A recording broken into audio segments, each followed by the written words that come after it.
Good evening, everybody. There is a significant mental health crisis in our schools and nationwide. I believe this directly correlates with student achievement and safe schools.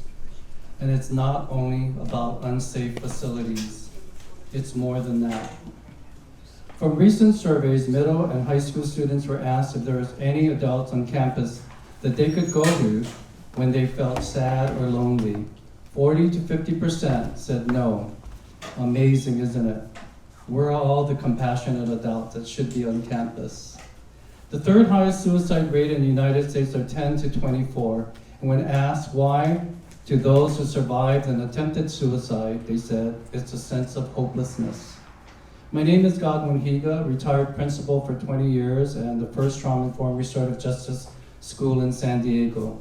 I was District Teacher of the Year. I'm currently a Human Relations Commissioner, adjunct professor at Alliant University, and a trauma-informed restorative justice consultant in the state of Hawaii with proven results. I'm also providing training on trauma classes in our neighborhood. Schools struggle with student achievement, safety issues, inequity concerns, unacceptable suspensions and expulsion rates, especially with students of color, unsatisfactory graduation rate, challenges with offering advanced courses, and poor fiscal responsible leadership. And most importantly, not addressing the school to prison pipeline. These significant challenges must be dealt with head on. So my priority is encouraging the implementation of trauma-informed and restorative justice schools in our district. My last school was Cherokee Point Elementary in Mid-City with 0 suspensions and expulsions, stop bullying, 97 to 98% student attendance rate, and one of the highest teacher retention rate in the school district. We created an environment for learning. Thank you. Thank you. Okay, we have some questions. We're going to start with Mr. Higa. Do you believe that school board members should be involved in the day-to-day administrative decisions of the school district? As a principal for 20 years, I was always amazed that school board members were not involved in the school system or in the school sites. But that was my big question. How can school board members make decisions for parents and schools, students and teachers when they don't have the opportunity to see what's happening in the schools? So my question is always, how do you figure out what to do when there's budgetary concerns or placements or concerns with HR when you're not familiar with what's happening in the school? So as a principal, I always question that our board members have not actively been involved in our school system. I know that there's a lot of issues with meddling, the school board meddling with the superintendent, but I truly feel that it's important that the school board members are available and aware of what's happening on the campus. Thank you. Ms. Hazan? So I don't think that school board members should be involved in the day-to-day administrative decisions of our campuses. I met our principal here at Jones, and I'm sure she wouldn't want, don't want to speak for her, school board members to be telling her what to do at her school. I think what our role is to provide oversight, accountability, and really empower our school leaders, our instructional leaders, to empower our teachers and teacher leaders and district staff to be able to develop policies, procedures, and systems that support students and that support our kids in terms of educational outcomes, mental health outcomes. We have to equip our school leaders with everything they need to be able to support kids, but no, we should not get involved in the day-to-day administrative decisions of our school sites. Thank you. We'll start the next question. Ms. Hazan, what is the most important job of the superintendent? I think the most important job of the superintendent, similar to any CEO of any large organization with diverse stakeholders like we have in the district, from students, parents, educators, and really thousands of staff members, and also taxpayers.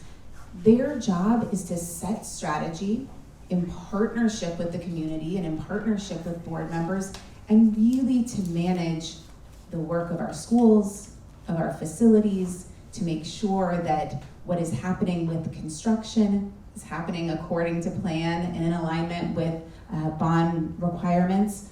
But it really is about being that strategic leader, that visionary leader, and that person who makes sure that the work of the district gets done day to day.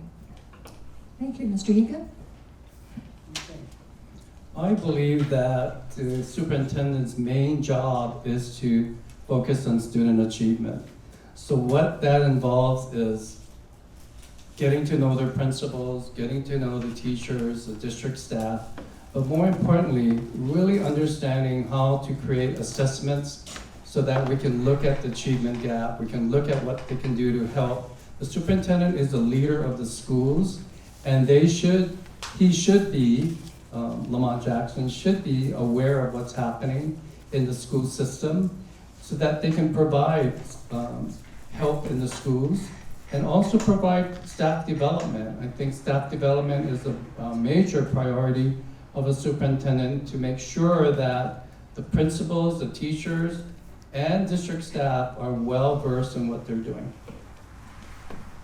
Thank you. Mr. Higa, we'll start the next question with you. What are some of the strengths and weaknesses you see in the district?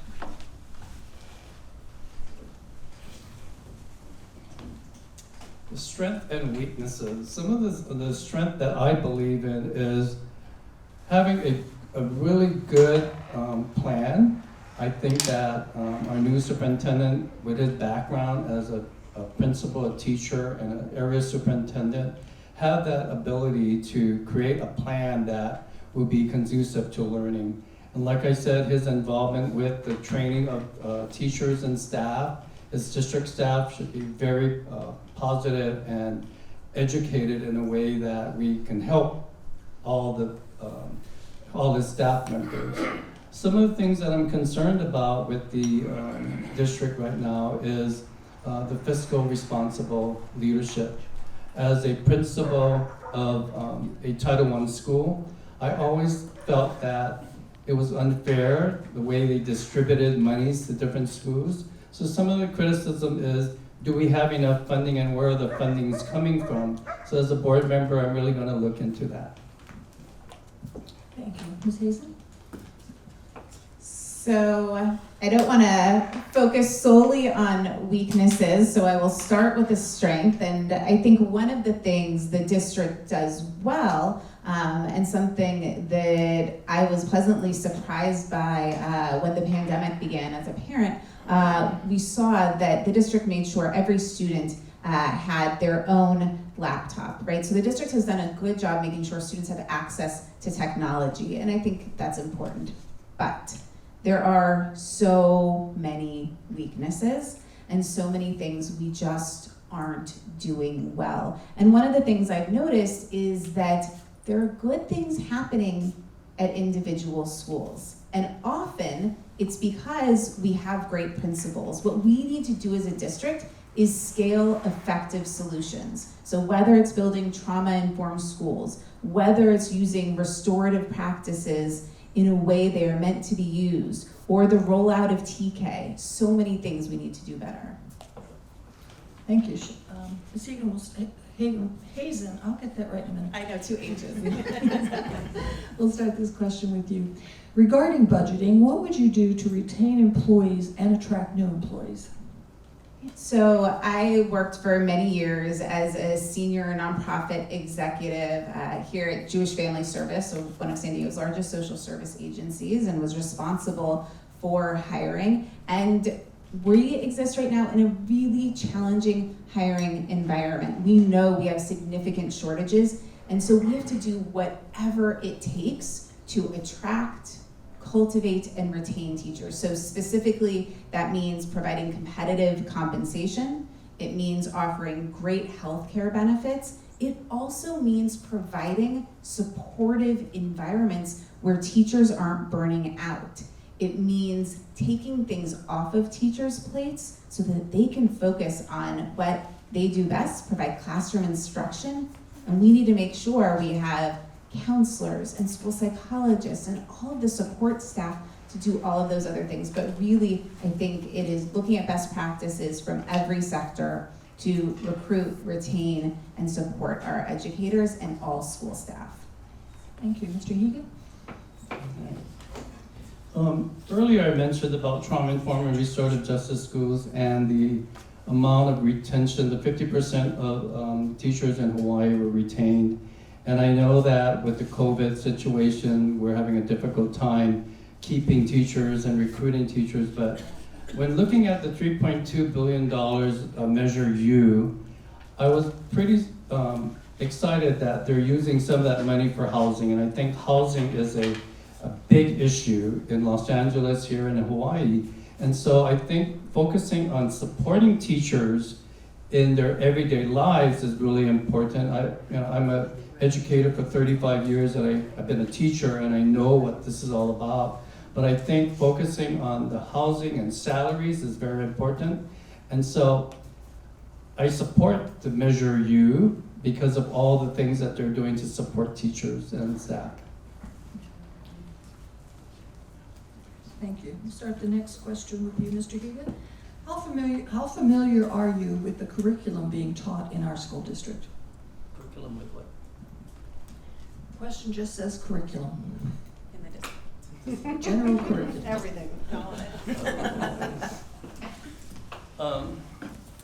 There's so many different curriculums, right? And I believe strongly that each school's, they practice PLCs, professional learning communities, they look at state standards, but I really truly believe that the Common Core itself is really important.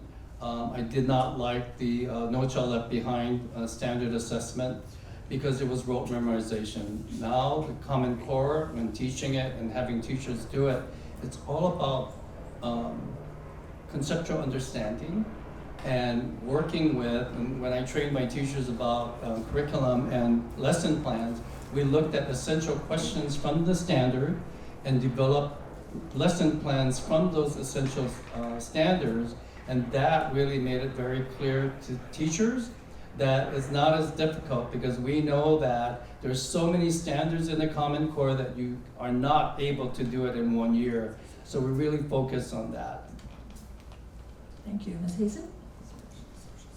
Well, with the district as large as San Diego Unified, I don't know everything about all of the curriculum, but as the mom of an elementary school student, I've seen firsthand what is being taught in our elementary schools, and I am familiar. I can say one of the things that I've seen are some inconsistencies. So specifically related to STEAM learning, we know that's a priority. It's being rolled out at many, if not all of our elementary schools, but I'm seeing some inconsistencies in how it's being rolled out. Likewise, when it comes to teaching reading, different teachers are teaching reading in different ways. Some focusing more on balanced literacy, others more on phonics. And I think the role of the district, the role of the superintendent and of the board is to make sure we are using best practices, using what we know works based on the latest research and brain science to teach our kids, and need to make sure that's happening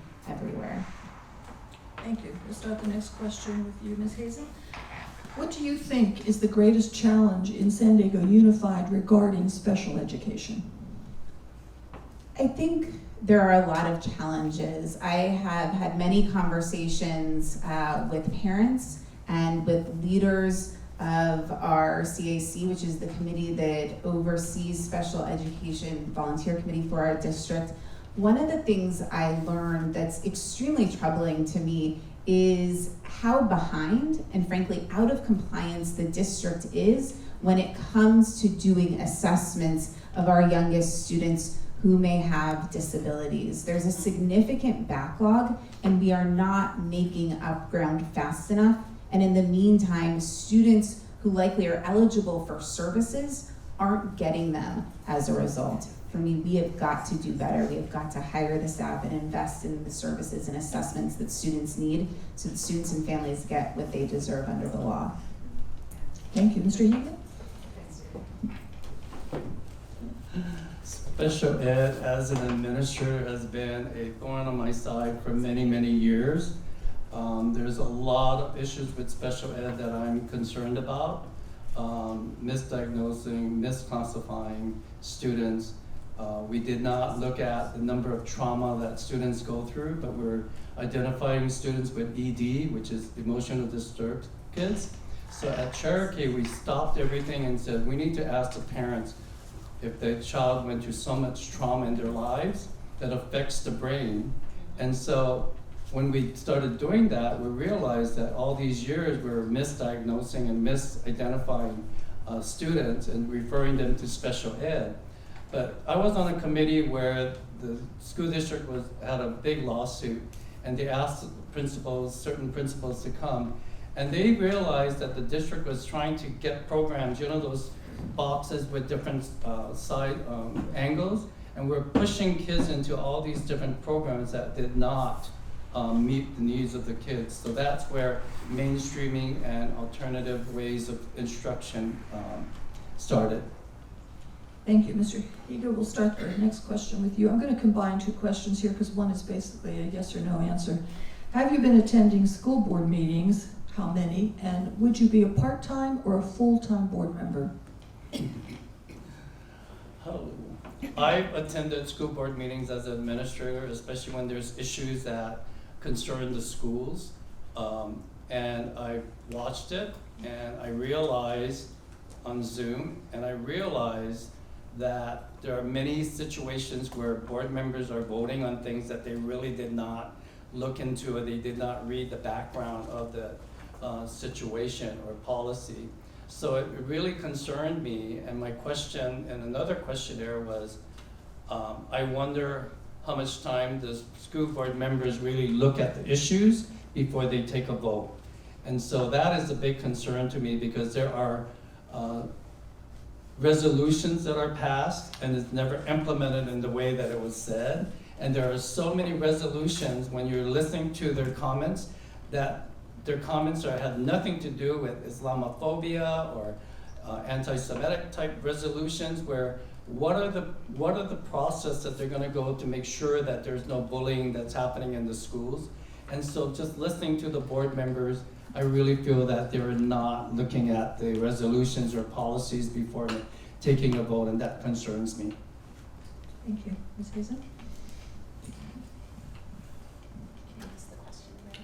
Yes, it was two. Have you been attending school board meetings? If so, how many? And would you be a part-time or full-time board member? Yes, so I have been Zooming into school board meetings, and I think it's one of the silver linings of the pandemic that we can join from wherever we are, and it means that we're seeing more parents, more community members, educators able to participate, which I think is a good thing. Accessibility is important, certainly. And one of the things that I often see is lots of consensus, and consensus is certainly what we should be striving for on the board. My fear is that there is some rubber stamping happening, and that there is not thoughtful consideration of what are very complex issues, significant, complex issues. And it's really imperative that our board members take time in advance of meetings to really dig in, understand what they're voting on. And sometimes I see rushed decisions when I think we actually have the time and space to go into our communities, to meet with educators, with parents, with other stakeholders, and make more informed decisions before each meeting. Thank you. We'll start the next one with you, Ms. Hazan. What is your feeling concerning sex education to the younger students? So I believe we should have comprehensive sex education in our schools, and it needs to be age and developmentally appropriate. So I think we need to make sure that we are thoughtfully and carefully selecting the curriculum that are used to teach sex education. But it is important to me that our students understand their bodies, that they understand choices they are able to make. So that is something that I support. Thank you, Mr. Higa. There is a large concern about overexposure of sexuality in our social media and media itself. And so I believe in progressive learning with an age-appropriate curriculum that is vital. I also would recommend that the district involve parents along with mental and physical health professionals to participate in curriculum development and not just say, here it is, teachers teach it, rather than having the community and the experts get involved and parents are involved in it. And they know more about their kids. I always tell my parents, you're the first teacher of your child, so teach us how you want us to teach your child. So I think it's really important that we look at what's happening in the world, and we look at that there's so much media out there that we have to be cautious about what we do, but also involve the parents and the community and the experts so that everyone would then agree to this and move on. Thank you. Just hang on to it. Mr. Higa, how would you handle this situation? Parent or parents come to the board and want to remove certain books, Okay. ban some books. I've heard this in the media a lot, and I don't believe in banning books. I do believe that we should scrutinize and look at what the content of the books are, but there are books in our libraries and books in our public libraries that should not be in there, that is promoting hate or anything that's going to disrupt the citizens and the different communities that we have at large. But I don't believe in banning books just because, but I think that there should be a process on looking at the books and not just listen to media and say this book is doing this and this book. Because when they did do that, I did look into the books that they're talking about, and there's a lot of misleading information that leads to burn the books, get rid of the books. So I don't believe in that until we do a really thorough investigation of the books itself. Thank you, Ms. Hazen. Yes, I do not think we should be banning books in our schools. Our schools are a place where children and families come to learn, right? And one of the best ways to do that is to get lost in a good book. And for so many students who may not have all of the experiences that are reflected in the literature, what a great opportunity to learn about the world around you, to learn about the experiences of people who are different from you, who may believe things that are different from you. And so I think we need to make sure students have access to and exposure to age-appropriate books, and certainly would never want to ban any books in our schools. Thank you. Ms. Hazen, the next question. How do you approach critical race theory and its applications? So critical race theory is actually something that I first learned about when I was an undergraduate many years ago, and it was in an advanced political science course, and it was talking about this legal theory called critical race theory. It is not something that I see being taught in our K through 12 schools. So there has been a lot of energy around critical race theory, but it's just not something we are teaching kids. It is a theory about the society we live in. It discusses the role of race in policies that are made and systems that exist. It is not something, though, that we are teaching our schools in our K through 12 schools. Thank you. Mr. Higa? When the CRT came about, I did not know anything about it because I've never heard it as a principal for 20 years. My teachers never brought it up, my parents never did, and so I had to look it up and found out that it is an issue, or it is a curriculum in upper university courses. But when going around and meeting people in the neighborhood, I've had these questions asked by, I'm not sure what party they're from, but when I tell them that For 20 years as a principal, I've never ever had an issue with parents, teachers, or students coming up and questioning this. So it just baffles me that we come up with all these different things in our world today that makes it really difficult. And I do teach a university course on racism and mental illness. And these things came up, and even my university students said, I've never heard of this before, and before it came out into the media. Thank you. Next question for you, Mr. Higa, to start. How do you feel about restorative justice and how well it is working? Restorative justice. Okay, so I'm a consultant in Hawaii right now, and we created the first trauma-informed and restorative justice school in San Diego before I retired 5 years ago. And we're identified as a restorative justice trauma-informed school by the Huffington Post. And ACEs, I'm not sure if you know what ACEs, Adverse Childhood Experiences, and you can look it up. It's about trauma that students go through that affects the brain. So that changed the whole situation in our school, and our teachers, they came to me and said, we need to stop suspending kids, because when they're yelling out and they're getting angry, it's about this child PTSD moment, that they might have been sexually or physically abused, and then something comes up in a conversation, a teacher does something, and it triggers it. The restorative justice goes hand in hand with this, and restorative justice is more about touching the heart of the victim and the victimizer, and the main thing of restorative justice is to start the conversations. How did it feel when he did this or she did this to you?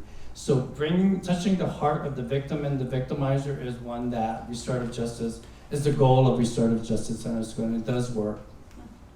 Thank you, Ms. Hazan.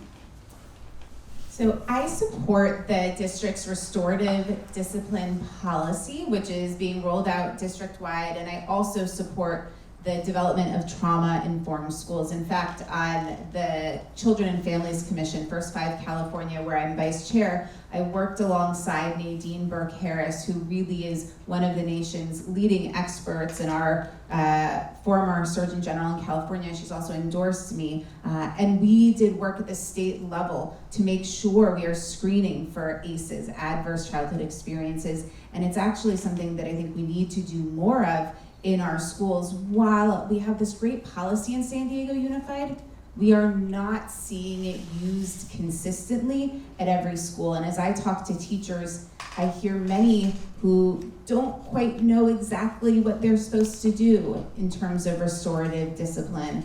And they're trying, but it's not quite working. And so a lot of times we just fall short on implementation, and we've got to do a better job of training, supporting, and making sure our schools, our teachers, our parents, and students really understand what all of this means.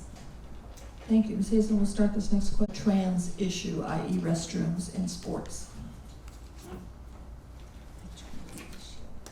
So I think it's really important that we have gender affirming restrooms, that was the question, restrooms and spaces for all students, period. I support Title IX, which is a federal law that forces principals to follow the law about transgender youth and LGBT situations. And I know that it's very important that we look at equity and the way we treat students. And I do believe that all students should be treated with the utmost respect, no matter where they come from, what situation they're in. And I always tell my parents to look at the child, your child that you brought up from when they're 0 to 5 especially, and you're molding them into a human being, a loving human being. So I think it's really important that we continue to practice and follow the laws of the federal government and state to protect all students. Thank you. Mr. Higa, we'll start this next question with you. This is a long question, but it's a lot of background. The Franklin Ridge Road Connector between Phyllis Place in Serra Mesa and Savita in Mission Valley is in the early stages of being built. It's anticipated this road will channel at least another 11,000 vehicles, including semis, to Can you via. say it a little bit louder? Sure. The Franklin Ridge Road connector between Phyllis Place in Serra Mesa and Savita in Mission Valley is in the early stages of being built. It's anticipated this road will channel at least another 11,000 vehicles, including semis, to Via Alta, which is a 2-lane road that is used to exit the new elementary school. There are already some safety issues. What actions would you suggest to resolve additional safety issues caused by a tremendous increase in traffic? And Serra Mesa. Mission Valley, so they're building this road between Serra Mesa and Mission Valley, and there's supposed to be like 11,000 more vehicles and to go by school. Let me see. I'm not really sure about the situation and we have to research it more, but safety is always a top priority in schools, especially as administrators. I would really attend the neighborhood board meetings, make sure that we look at the plans and make sure that the safety issues are addressed and making sure that all the students will be safe. Thank you, Ms. Hazen. I worked, I'm trying to think back, many years ago as the Safe Routes to School Director for Active Transportation Alliance, and have done a lot of work to make sure that our schools, areas in and around our schools, are safe for children to walk, to bike, even simply just to cross the street. And so one of the things I would want to do to make sure, and we're talking here about Nippequai Elementary, which is the brand new elementary school in Mission Valley, to make sure that that space is safe for kids. One of the things I would do, and I was actually just with the executive director of Circulate San Diego, and we were talking about safe routes to school. One of the things the district isn't doing and the city isn't doing is drawing down state and federal dollars to support the development of infrastructure. So things like sidewalks, safe crossings, all kinds of things that support traffic calming measures. And so I would work with Circulate San Diego, with the city, with the community to make sure that the built environment is safe for our kids. Thank you. Ms. Hazen, we'll start the next one with you. What is your position on the use of charter schools? So as a parent, I want what is best for every single child and every single family. That might be your neighborhood elementary, which is where my own daughter goes and where I have been very involved. It might be a private school. It might be a charter school. I think every family has to make the decision that is right for them and for their child. What is critically important to me is that every single school in every single neighborhood offers our students a great education. And so that is my commitment, that is my priority as a school board member, is to make sure that our district-run schools are all exceptional, all do what our children need, what our educators need, what our principals need, what our parents need for our students. Charter schools are great as places to try new things, to innovate, and to develop practices that can be replicated in our traditional schools. Thank you. Mr. Higa? It really amazed me that parents are taking their students out of our schools, and that makes me wonder, why are they taking our students and going to a charter school? I think we need to look at that to make sure that we're supporting the principals, supporting the community schools, and really make sure that parents do not want to leave and go to a charter school. But one thing that happened last year, there was an assembly bill that was passed, 505, and that allows now the board members to monitor charter schools. And they look at the curriculum and also the financial situation. So we make sure that the curriculum is suited for kids that they're learning. We also monitor what they're spending their money on. So this is a huge movement that I think it will give the board members more leeway. And I myself would want to go into the charter schools and really monitor and scrutinize what they're doing. and learn from them, because there are some charter schools that are much better than some of our schools that we can learn from them, but I think it's important that we monitor the charter schools.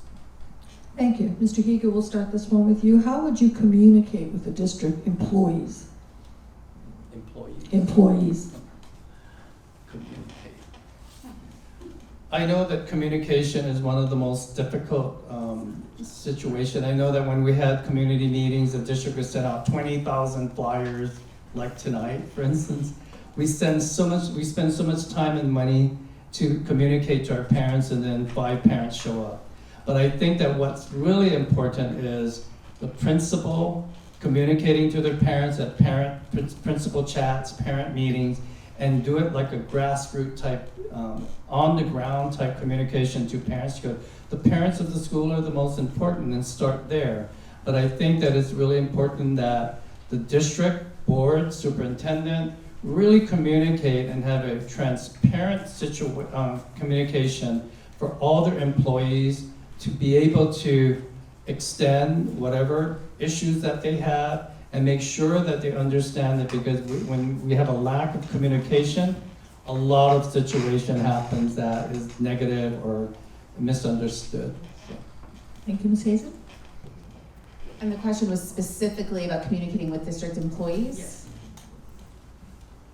One of the things that I plan to do as a school board member is to hold regular office hours to make sure that school employees, leaders, community members, parents, students can come and share concerns with me, share ideas with me. So that is one of the things I will do, to be able to have one-on-one individual conversations with employees. But of course, we have tens of thousands of employees in the district. So the other thing I intend to do is to visit every single school site in District B to make sure I am hearing from, learning from, and understanding the challenges and the victories our staff are experiencing. And I think through those conversations, there's so much I will be able to learn, and that will shape the decisions I make at the board level. One of the things I hear from staff a lot is that they're learning about things are being communicated to them the same time it is to the public. And for me, my commitment is to make sure that our staff can trust that we'll communicate with them early and often and answer questions so that they aren't the last to find out. Thank you, Ms. Hazan. We'll start this one with you. If a parent approached you with a special ed concern and stated they thought it was a systematic problem, what would you do? Those are the exact problems I like to solve. I am certainly a leader who cares a lot and is focused on systems change. I would dig in. I would ask staff for more information. I would do the research to find out, is this just something that's affecting one family, still a serious concern, or is it something that is impacting our entire system? Is this a failure of our district? If it's a concern of just one person, I would make sure that that issue is addressed by the school site or by the right staff members. If it is a systemic failure, I would bring together a task force to develop a plan and improve our policy and our procedures, and make sure if dollars or other resources required, that those are allocated appropriately so that we can solve the problem. Thank you. Mr. Higa? To me, if it's a site situation, I would really investigate what's happening and look at how we can resolve the issue in a nice, effective way. But if it turns into a policy or procedural type situation, I'm all for looking at procedures. I'm all for looking at policy changes that are not good for kids. We work really hard in looking at the suspension policies, for instance, where kids were being suspended for silly reasons. And so I think it's really important that we look at the situation at hand, but really look at how we're going to resolve this in a real positive way first. And if not, keep on plugging in there and making sure that we service the student as well as the parents on their concerns. So I believe in policy changes and procedural changes when needed. Thank you. Mr. Higa, we'll start this one with you. What is your view on including disruptive or behaviorally challenged students in general ed classes? Well, like I said, at my last school, 3 years before I retired, we had 0 suspensions and expulsions. And because we practiced trauma-informed and restorative justice, where kids, when they had an issue, they resolved their issues on their own. So we had a restorative justice peace path that the teachers developed because the restorative justice program was pretty technical. So we had the 2 kids look at it, face each other, and talk about what happened to them. And that's when suspensions went to 0, and that's when fights on the playground was 0. And we had a police officer on our campus in that area, and he came to me and says, Mr. Higa, you don't need me here. All I'm doing is standing and playing with the kids. The biggest problem we have at this school is parents driving in the wrong way in the parking lot. And I said, are you sure? So I went to the chief and I said, because we're practicing restorative justice and trauma-informed with compassion, we don't need the police officer. And he was then transferred as a supervisor. So I believe in all of that. Thank you, Ms. Hazan.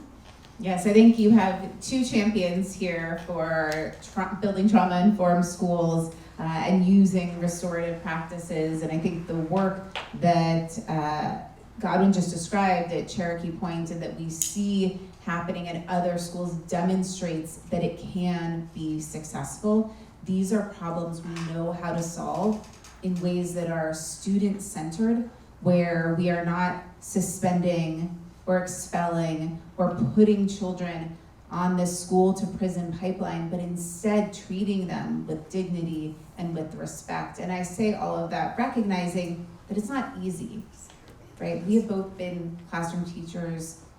We know that there are times when students are incredibly disruptive. Often it's a result of trauma, of things that have happened in their lives outside of the classroom that show up in the classroom. But when we can actually treat the trauma and not separate the student and exacerbate the problems, we can do so much better for our kids and for our schools.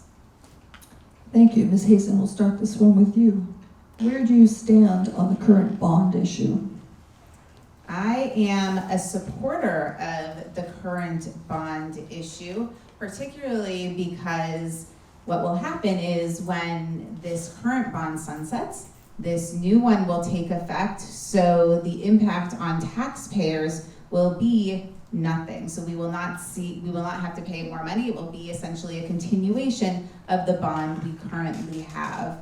There is a lot of deferred maintenance in the district that needs to be attended to the tune of hundreds of millions of dollars. There are safety concerns, schools that are not safe for our students. We need to address that.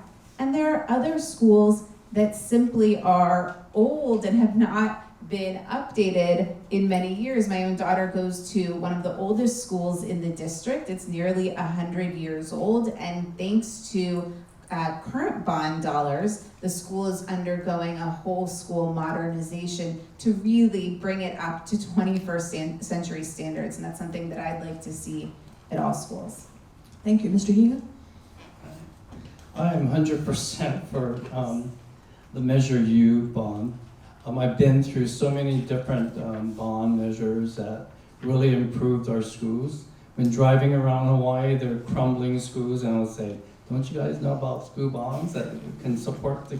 I went back to my high school 40 years ago, and the same railing had the same cracks of paint and all that, but I'm totally for the school bonds or any school bonds that will support students, especially when we address lead poisoning and all these things that happen, because we were the first school that addressed the lead poisoning in water, so that we had the district start doing that. But one concern that I have when they talk about no taxes to the community, there is a property tax situation that I'm looking into, and they said that it's 6 cents to every $100 of your property assessment. So I went to this meeting recently, and we were talking to the county tax assessor, and he mumbled and did all that, but I said, So is that gonna affect the public? And it is. So when you talk about 6 cents to $100, that would be your new tax bill, property tax. Thank you. Mr. Higa, we'll start with you. What experiences from your time working as an educator will aid you in your role as a board member? Well, I think as a principal and a teacher in San Diego Unified, I've had a lot of experience and I can bring to the board. I'm not afraid to speak up. I will be able to challenge different situations that the board might want to pass, or I'll be able to look at different proposals that the superintendent might have that with my experience I could open up and say, this is not going to work. This is going against the principal. This is going against the teachers. And my biggest priority is protecting the teachers and the people on the ground working to support our students. So I'm not really a district staff supporter where they're not supporting the schools and the children. So I would be there to really monitor what they're doing to make sure that the students is first, and then the people that are supporting the students in the school are top priority. And stop all this political and all these other things that's happening in the board where we're not addressing that. Thank you. Ms. Hazan? My experience as an educator was specifically in high poverty schools, and it is an experience that has really shaped my life, my life's work, and the reason I want to run for school board, because I believe in the limitless potential of every single student. And for me, every decision I will make on the board will be to make sure our kids can reach that potential, and to make sure that our teachers are equipped with the tools, the resources, the professional development they need to support our students, that we have the nurses, the mental health professionals, and all of the support staff required. But for me, that experience in the classroom is what guides every decision I make, because everything we are doing at the district level, on the school board, should be about advancing what is in the best interest of our kids. Okay, we have just two more here. Do you have children or grandchildren in the district, and what organizations and individuals have contributed to your campaign? Ms. Hazan? Yes, so I have two daughters. One of them is 4 and not yet in our district schools, but will be starting kindergarten next year. And my oldest daughter is 9. She's in 4th grade at our neighborhood elementary school, which I got involved in when she was about 3 years old. And as I talked to families in the neighborhood and people were going to every school under the sun, I said, why? I went down to our neighborhood school, saw there were great things happening, and worked to engage neighborhood families, worked with our parents, with educators, with community members, local businesses, and we've been able to strengthen our school and boost enrollment, which has been really wonderful. What was the second part of the What question? organizations or individuals have donated to your campaign? So organizations cannot support our campaigns, so only individuals are able to contribute, and it is all public information. I'm very proud to say that I've received financial contributions from more than 300 donors all across our communities, really showing their confidence in me and my vision for our schools. But all of that is public information that is available. But again, no organizations, only individuals. So, I do not have children in the school system, but I do have 4 dogs that are my children, and I treat them like my kids. But and I also have thousands of kids that I was affected by, and hopefully I affected them as a teacher and a principal. In donations, very little donations by family members and friends. I believe in grassroots campaigning. I do not believe in deep pocket contributions by organizations and different individuals. But I do believe that getting out there and talking to the people and showing them that experience matters is very important to me. And so I do not have a huge campaign bank account, but I do have that energy and drive to make sure that we're there to support kids, and kids are always first. Thank you. Before our candidates give their closing remarks, I'd like to thank you all for attending. And I want to thank you also for asking such good questions. Thank you to our question screeners. We will start with Ms. Hazan for your closing statement. I believe in the limitless potential of every child and have the leadership experience and insight as a parent to make the impactful decisions our district needs now. Our school board has no members with kids in our schools. As a mom, I'll listen to parents and address their needs. I've dedicated my career to strengthening our community, first as a teacher, then developing a school fitness program, leadership programs for high schoolers, and a kindergarten readiness program. I spent years as a nonprofit executive where I managed large teams and budgets and raised millions for positive parenting programs, food assistance, and homeless services. I'm vice chair of California's Children and Families Commission, where I shape policy and invest millions to provide trauma-informed early care and education for young children. I chaired and serve on the city's Human Relations Commission and was president and serve on Franklin Elementary's School Foundation and School Site Council. I believe in the life-changing power of education, but today half our kids aren't meeting grade level standards, and COVID has exacerbated long-standing achievement gaps and left students reeling from mental health challenges and learning loss.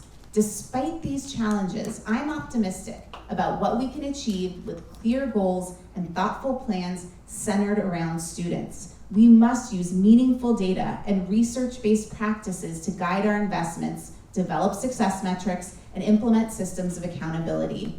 In addition to excellent classroom instruction that includes the arts and providing safe, nurturing school environments, we must offer services that extend beyond the classroom with access to mental health services, tutoring, and after-school learning in college and career development. I'm proud to be endorsed by Congresswoman Jacobs, former Congresswoman Davis, Pro Tem Atkins, Councilmember Campillo, the UT, and our district's educators, and would be honored to receive your support as well. Thank you. Mr. Higa? The CEO of a company is like a principal at a school. We are responsible for the overall success of the organization or schools, including the vision, mission, comprehensive strategies, develop strategic objectives, oversees the quality of the programs, is financially responsible, and operational facilities manager, human resource manager, community and public relations liaison, and a grant writer. For 20 years, I was accountable for and efficiently managed school district secondary and elementary schools. As a trauma-informed restorative justice consultant, I have successfully proven results in graduation rates, lowered suspensions, and increased teacher retentions by 50% in the most challenging school district in Hawaii. This would only lead to increased student achievement in schools. We can do that here. We must stop, we must create, and we must increase. We must stop punitive policies and procedures that directly impact our students, like suspensions and damaged grading systems and public humiliations by adults. We must create positive learning environments to allow students to thrive, focusing on a safe and compassionate learning environment before focusing on academics is essential to for students to reach their fullest potential. We must increase student voice and promote active parent participation in schools as partners to enrich it. I'm confident that I can lead the district and work collaboratively with the board members and bargaining units to utilize those professional endeavors with my wealth of expertise. I will be a strong voice of reason, a voice of the voiceless. I will be able to challenge questionable directives, investigate and find solutions to challenges in our district. Vote for experience and a candidate who consistently places students first. Thank you. Thank you. Before we go, I'd like to mention that if you are interested in more election type events, the League's calendar at lwvsandiego.org will hook you up with anything you need. And we do have a pros and cons presentation coming up on October 3rd at the Hillcrest Knox Library over in Mission Hills. On behalf of the League of Women Voters of San Diego, the Serra Mesa Community Council, and the Jones Elementary PTA, I want to thank the candidates for running for office and attending our forum, and thank all of you. You're here tonight following the League motto, don't just be a voter, be an informed voter. Thank you.